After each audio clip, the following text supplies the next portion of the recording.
Hello guys, movie सेनपाई की नई video में आप सभी का स्वागत है, जहां आज हम बात करेंगे चेनसो मैन के एपिसोड 5 की सभी डिटेल्स के बारे में।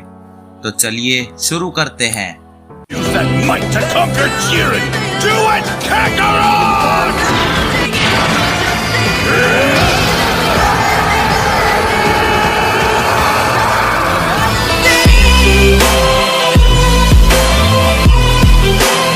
तो अब तक हमने देखा कि पावर डेंजी को परमिशन दे देती है और डेंजी अपनी विश पूरी करने आगे बढ़ता है।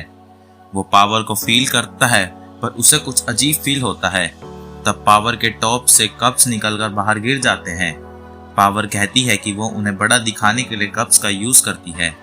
फिर डेंजी 2 बार उन्हें स्क्वीज करता है और पावर खड़े होकर कहती है कि हमारी डील पूरी हुई।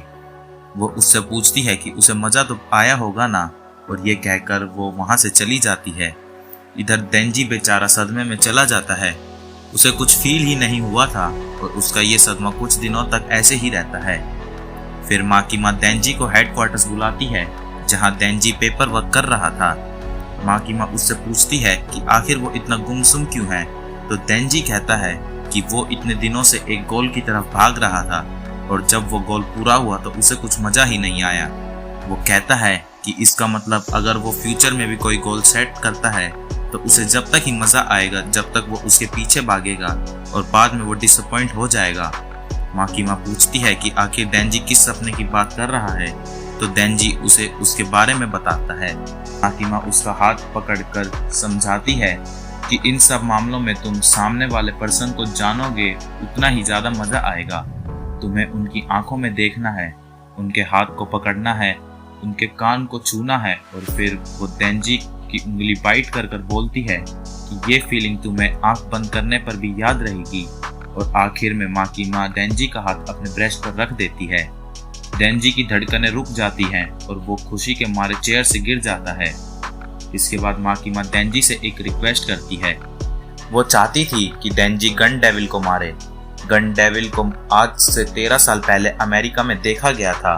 वो काफी ही खतरनाक और पावरफुल है और सभी हंटर्स उसे मारना चाहते हैं, पर माँ की माँ को लगता है कि डेंजी ये काम कर सकता है क्योंकि वो सारे हंटर से अलग है।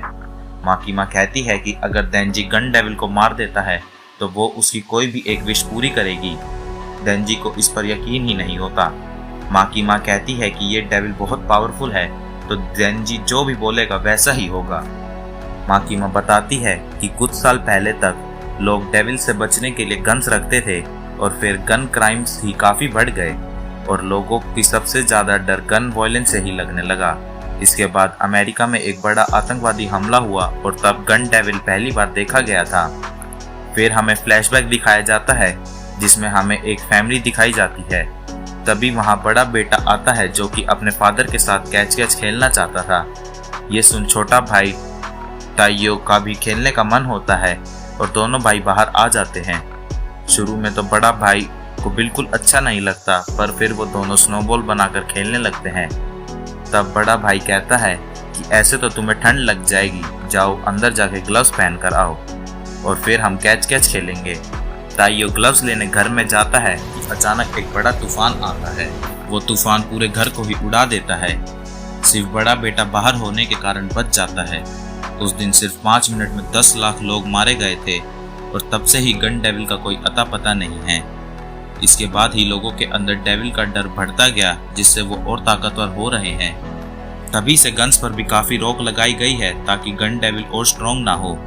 डेंजी कहता है कि वो उस डेविल को हरा देगा, पर उसे ढूंढेगा कैसे। माँ की माँ उसे गन डेविल के टुकड़े दिखाती है जो उन्होंने अब तक कलेक्ट किए हैं। अगर कोई डेविल उन्हें खाता है तो वो और भी पावरफुल हो जाता है। साथ ही ये टुकड़े एक दूसरे की तरफ अट्रैक्ट होते हैं, तो अगर उन्होंने बहुत सारे टुकड़े इकट्ठे कर लिए तो वो सीधा उन्हें गन डेविल के पास ले जाएगा। दूसरी तरफ हम आकी और हिमिनो को देखते हैं, जिन्हें एक और टुकड़ा मिलता है। अब हमें पता चलता है कि वो लड़का कोई और ही नहीं बल्कि आकी ही था, जिसका पूरा परिवार गन डेविल के कारण मरा था। फिर इन्हें खबर मिलती है कि होटल के अंदर एक डेविल छुपा है। कई सिविलियंस हंटर उसे मारने गए थे, पर वो उन सबको मार चुका है और शायद इस डेविल ने गन डेविल का टुकड़ा भी खाया हुआ है। तो इस डेविल को मारने के लिए आकी की टीम को भेजा जाता है, जिसमें हम दो नए मेंबर्स हिरोकु जाकू और कोबिनी को देखते हैं। आकी बोलता है कि वो डेविल इसी होटल में छुपा है और उसने गन डेविल का टुकड़ा खाया है। डेंजी बोलता है कि क्या पता वो गन डेविल हो ही नहीं, जिस पर आकी कहता है कि ऐसा होता तो टुकड़ों का अट्रैक्शन कहीं ज्यादा होता। अब डेंजी और पावर थोड़ी बदतमीजी करने लगते हैं तो आकी उन्हें बबल गम दे देता है, जिससे वो दोनों डिसिप्लिन में आ जाते हैं। हिरोकु जाकू पूछता है कि क्या वो उन दोनों पर भरोसा कर सकते हैं, क्योंकि उनमें से एक फील्ड है और एक पंख, जिस पर आकी कहता है कि डेविल से ये दोनों ही लड़ेंगे और अगर इन्होंने भागने की कोशिश करी तो हम इन्हें मार देंगे। डेंजी और पावर आपस में बात करने लगते हैं कि शायद आकी उन्हें सुबह की बात पर अभी तक गुस्सा है। आकी फिर भड़क जाता है और हिमिनो कहती है कि इन बच्चों पर इतना गुस्सा मत करो। फिर डेंजी बोलता है कि उसे बैड डेविल को मारने के लिए भी अभी तक कोई इनाम नहीं मिला। हिमिनो बोलती है कि जो भी इस डेविल को मारेगा उसे वो एक गाल पर पप्पी देगी। डेंजी ये सुनकर एक्साइटेड हो जाता है और फिर उसे माकीमा की बात याद आती है। फिर वो कहता है कि उसने अपना पहला किस किसी स्पेशल के लिए बचा रखा है, जिसके लिए वो गन डेविल को जरूर मारेगा। और वैसे भी इन चीज़ों में मज़ा तब आता है जब दोनों एक दूसरे को अच्छे से जानते हो। ये सुनकर हिमिनो इनाम बढ़ा देती है और कहती है कि अगर डेंजी ने उस डेविल को मार दिया तो वो डेंजी को स्मूच करेगी। और ये सुनते ही डेंजी उस होटल के अंदर चला जा रहा था। हिरोकाजु उससे लड़ने लगता है और हिमिनो उन्हें पिछले 6 महीने से ट्रेन कर रही है और वो नहीं चाहता कि डेंजी जैसा पंख कोई उसे किस करे। पावर और कोबेनी भी लड़ाई के मजे लेने लगते हैं। आकी पूछता है कि क्या ये टीम किसी काम की है भी या नहीं, जिस पर हिमिनो बताती है कि हिरोकाजु स्ट्रॉन्ग नहीं है पर काफी मोटिवेटेड है। कोबेनी डरपोक जरूर है पर वो काफी स्ट्रॉन्ग भी है। आकी कहता है कि ये सब 1 साल में या तो मारे जाएंगे या फिर क्विट कर देंगे। हिमिनो कहती है कि उन्हें मरना नहीं है। फिर हम एक फ्लैशबैक दिखाया जाता है जिसमें हिमिनो एक कब्रिस्तान में खड़ी थी, जहां उसका सीनियर किशिबी, जो कि हिमिनो को उसके नए पार्टनर्स आकी से मिलवाने लाया था। हिमिनो पूछती है कि क्या वो किसी काम का है या नहीं, क्योंकि अभी तक उसने अपने 6 पार्टनर्स को खो दिया है, जो कि सभी यूजलेस थे। वो नहीं चाहती कि आकी के साथ भी ऐसा हो। कट टू प्रेजेंट, वो सभी 8th फ्लोर पर आ जाते हैं। हिमिनो एकदम से रुक जाती है और कहती है कि डेविल आ रहा है। एक गेट खुलता है और उसमें से एक छोटा सा डेविल बाहर आता है। वो डेविल कोबेनी को काटने उछलता है पर हिमिनो उसे हवा में ही रोक देती है। फिर पावर अपने ब्लड आर्ट यूज करके उस डेविल को मार देती है और कहती है कि वो डेविल उससे इतना डर गया था कि वो हवा में ही रुक गया। समझाती है कि ये उसकी पावर का नतीजा था।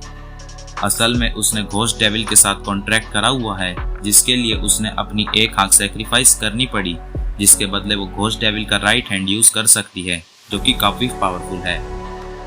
क्योंकि ये जिस डेविल को ढूंढ रहे थे वो ये नहीं था, तो वो सभी लोग 9th फ्लोर पर जाने लगते हैं। सीढ़ियों पर पावर कहती है कि वो अगर किसी को अभी मार दे तो हिमिनो क्या करेगी, और हिमिनो अपने घोस्ट हैंड से पावर का गला दबा देती है। पावर उस हैंड को टच नहीं कर पाती पर हिमिनो उसे छोड़ देती है। फिर वो सभी अगले फ्लोर पर जाते हैं, पर हिरोकाजु यहाँ पर उसी डेविल का खून देखता है जिसे उन्होंने नीचे मारा था। वो आकी से पूछता है कि हम तो 9th फ्लोर पर जा रहे थे तो वापस 8th फ्लोर पर कैसे आ गए।